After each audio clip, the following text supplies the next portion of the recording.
আসসালামু আলাইকুম। কেমন আছেন সবাই? আচ্ছা, গতকালকে বাংলাদেশ বনাম হংকংয়ের ক্রিকেট ম্যাচটা ছিল। আপনারা কি ম্যাচটা দেখছেন? কে কে দেখছেন কমেন্টে জানান তো। বাংলাদেশ কি ভালো খেলছে আপনাদের মনে হয়? আমার কাছে মনে হয় না ভালো খেলছে, খুব খারাপ খেলছে, একদম বাজে খেলছে। বাংলাদেশ জিতছে, বাট হংকং যদি আর 20টা রান করতো তাহলে কিন্তু হাইরে যাইতো। 143 রান করছে বাংলাদেশের এই বোলিং অ্যাটাকে। বাংলাদেশের বোলিং কি খারাপ? বোলিং খারাপ না, কিন্তু বোলিং কালকা খুব খারাপ বোলিং করছে।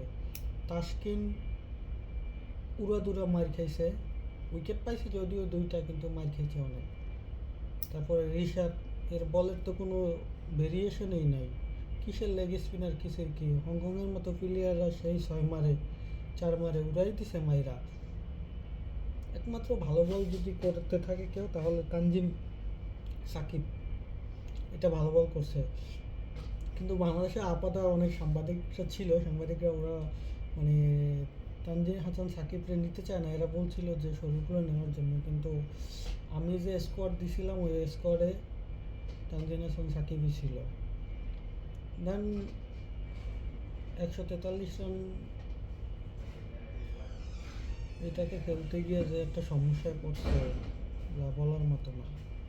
প্রথমে ইমন নামলো, ইমনের সাথে তামিম নামলো, দুইটা 4 মারলো, একটা 6 মারলো, ইমন আউট। পরে কিছুক্ষণ পরে তানজিম বলে বলে রান করে আউট হয়ে গেল।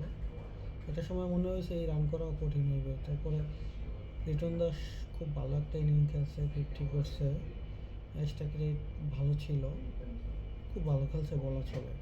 তবে আমি ভাবি না যে হংকংয়ের প্লেয়াররা এত সুন্দর করে বল করবে। 14 বার লাগছে বাংলাদেশের 100 রান করতে, এগুলো কি ভাবা যায়?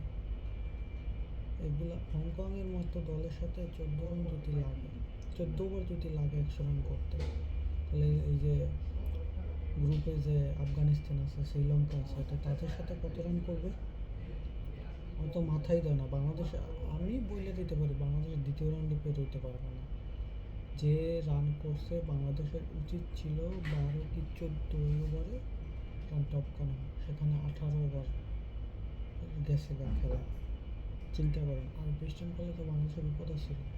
ঠিক আছে, রাতে ব্যাট করতে অনেক সমস্যা হয়েছে, আর ওদের বল খুব স্লো বল, এটা খেলাটা খুবই টাফ, তার জন্য বেশি সমস্যা হয়েছে।